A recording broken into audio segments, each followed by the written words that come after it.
Hello students, I hope you all are fine. And in this video, we are going to discuss disconnected access supported by ADO.NET framework.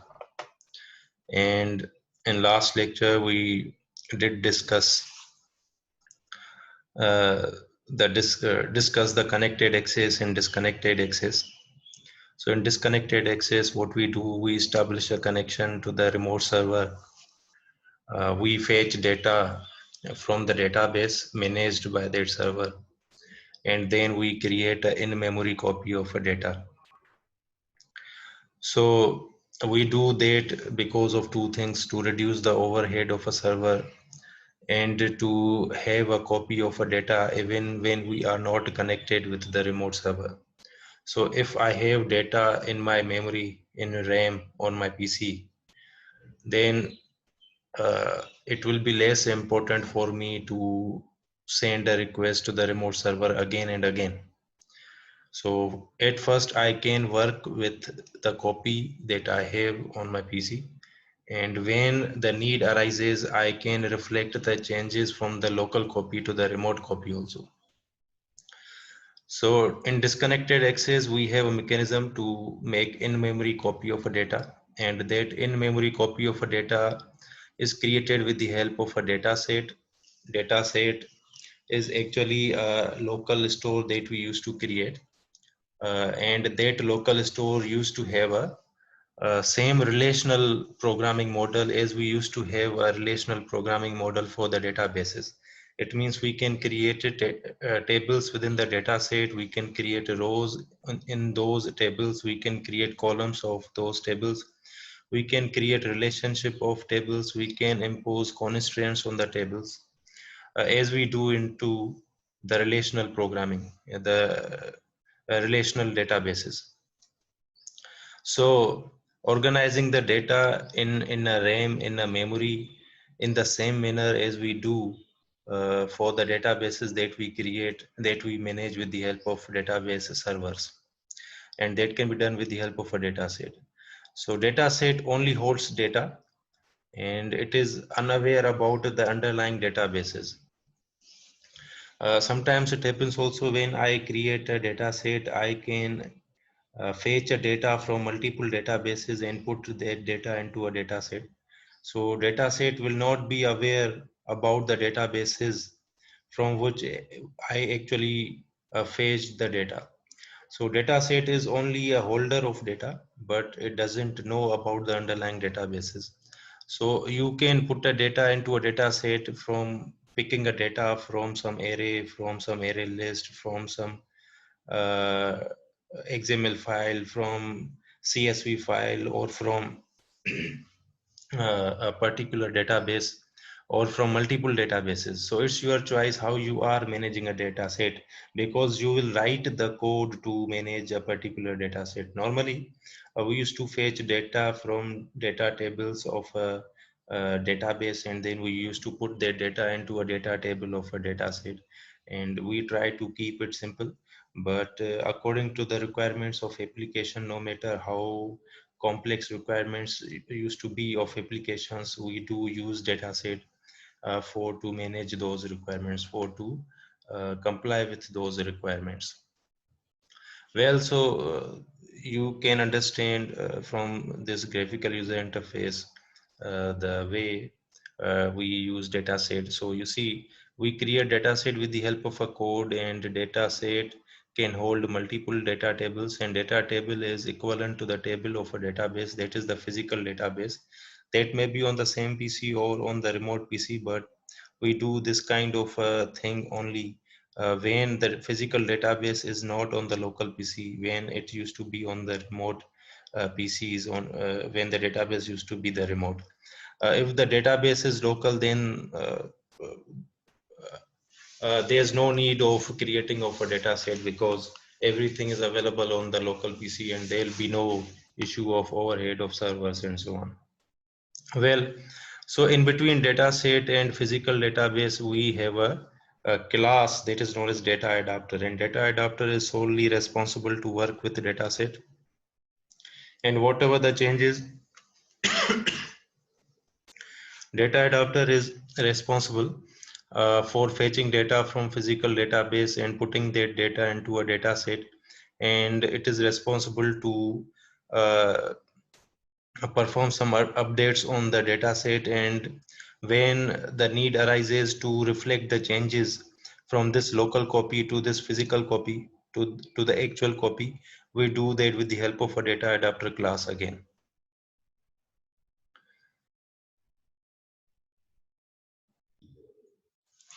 So in data set, you can create any number of tables, and for each table, you can retrieve data from multiple databases or from a single database, and you can put it into the data set. So we have a intermediate component in between the physical database and data set, and that is data adapter. Data adapter uses use these classes to perform operations uh, that we need to reflect changes that we need from data set to the database. So if data adapter is going to update the data according to the changes that we have made into the data and to the data set to physical database, then data adapter will use the connection class to open the connection with the server of physical database, and the data adapter will use the command class to perform operations on the physical database, and after that data adapter will again use the connection class to close the connection. So data adapter is a in between component that we use for working with the data set and physical database also. These all concepts will be clear when we will see the examples and the code of those examples also. Well, just to understand the data set, we have this graphical representation. You see, data set is collection of tables, and the data set is a class. And in this data set, we have a collection that is tables. So tables is a collection, a property that is within the data set, like an array. And this collection can hold the objects of a class that is table, and the table has collection of rows, collection of columns, and the collection of constraints that we impose on the columns and tables.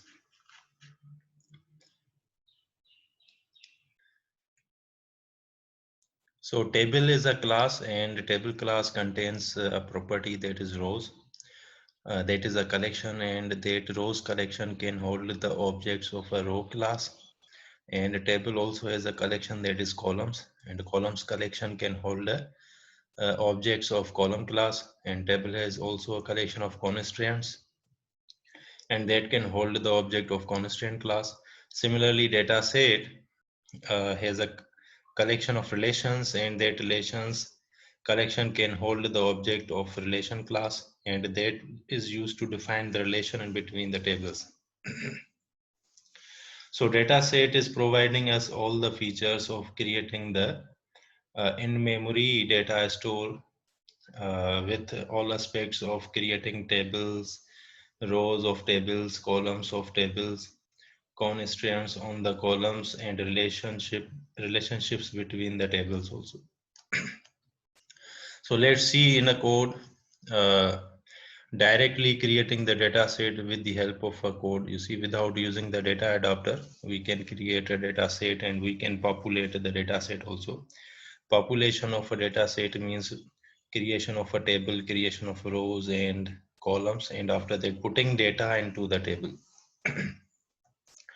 Well, data set and is a class, and sales set is the name of variable, and it is holding the object of data set. And then we created the object of data table class, and order is the name of this data table, means order will be the name of this table that we are creating. And you see, we are creating the columns of this table now. It means we are first creating the schema of a table. Whenever we create a table, we used to create the schema of a table, means what will be the number of columns into a table, what will be the name of each column, and what will be the data type of each column, whether the column will be treated as primary key or unique, or it will allow the null value or not, or will it be auto incremented or not. So that is actually definition of a table, defining the table, and that is known as creation of the schema of a table, defining the schema of a table. So first we are creating the columns for the table order, and column is created by creating the object of data column and then deciding the name of column and the type of column. The type of column is a string, and then after creating the column we are adding column into the columns collection of order table. So table is order table, and in it we have added first column and its name is order id. Then we created second column with order date name, and its type is date time. So string is a class, date time is also a class, and we are choosing the same type uh, of date time for the order date column. We are choosing the same type for of the string class for the order id column also. And after creating the column date, we have added it into the columns collection of order table. So right now there are two columns that we have created and that we have added into the order table. It means order table has two columns right now, order id and order date. And after that we are actually selecting a primary key for the order table. So order table dot primary key equals to new data column. You see array of data column class, and we are actually specifying the name of column that we want to be treated as a primary key, and the name of that column is column id, col id. And we can provide the name of any other column object also. That's why we are actually defining the array of data column. So primary key can be of combination of more than one keys, more than one columns, but here we are actually using only one column as a primary key. After deciding the primary key, uh, now we are creating the row for the table in which we are going to put the data. So row is created with the help of a data row class, and its object is returned by the order table class's new row method. So you see, we have invoked a new row method of order table class, and order table class is the class object. Actually, order table is object of a data table class. And for this order table, we have created two columns, order ID and order date, and one column is primary key. So by keeping the same schema, we want to create the object of a row, data row. Yeah, so that's why we are invoking the new row method of order table. Why? Because we need row according to the schema of order table class. You see, so you can directly create the object of a data row class, but that object will not be according to the schema of a order table. Okay? So there will be no any compatibility into the object of data row and the schema of order table. Therefore we need the object of a data row according to the schema of order table, and that can be done with the help of new row method of a order table object.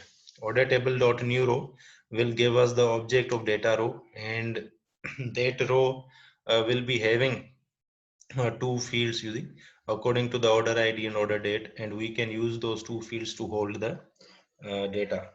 And we are doing the same thing. You see, row one object order id is the column. You see that we have created row one order id equals to 00001, and that is the string value that we are assigning to the order id. So you can remember the concept of indexer that we studied. It means using the object of a class as a array itself uh, to refer to the underlying array that is being held by the class itself, and putting those values into the uh, underlying array. You see, so using the object of a data row class, we are actually assigning value to the array, and the name of that array is order ID. Row 1, using the same row 1 object of data row and the column of that row 1 order date, we are assigning a value that is the object of date time, and the date is 1/3/2013.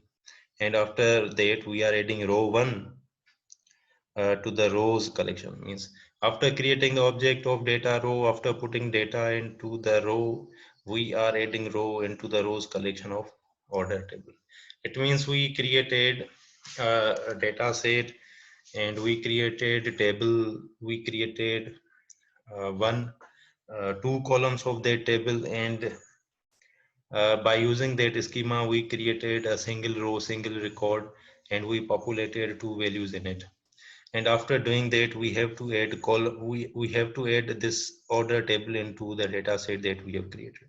This sales set dot tables dot add order table.